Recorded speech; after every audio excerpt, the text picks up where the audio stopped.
Simon & Schuster Audio presents Seeds of Yesterday by V.C. Andrews.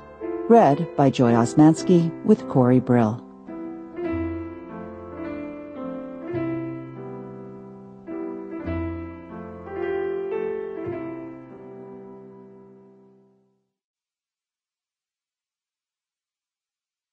Book 1.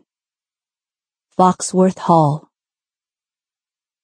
And so it came to pass, the summer when I was 52 and Chris was 54, that our mother's promise of riches made long ago when I was 12 and Chris was 14, was at last realized. We both stood and stared at that huge, intimidating house I'd never expected to see again. Even though it was not an exact duplicate of the original Foxworth Hall, still, I quivered inside.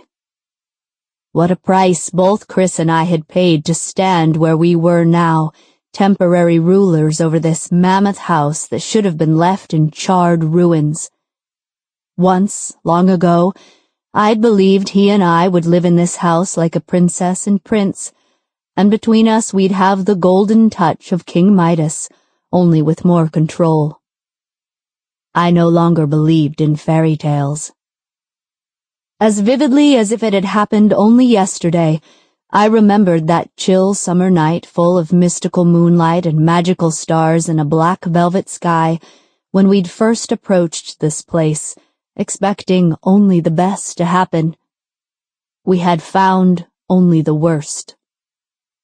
At that time, Chris and I had been so young, innocent, and trusting, believing in our mother, loving her, believing as she led us and our 5-year-old twin brother and sister through the dark and somehow scary night to that huge house called Foxworth Hall, that all our future days would be colored green for wealth and yellow for happiness.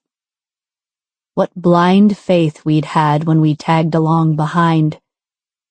Locked away in that dim and dreary upstairs room, playing in that dusty, musty attic, we'd sustained ourselves by our belief in our mother's promises that someday Foxworth Hall and all its fabulous riches would be ours.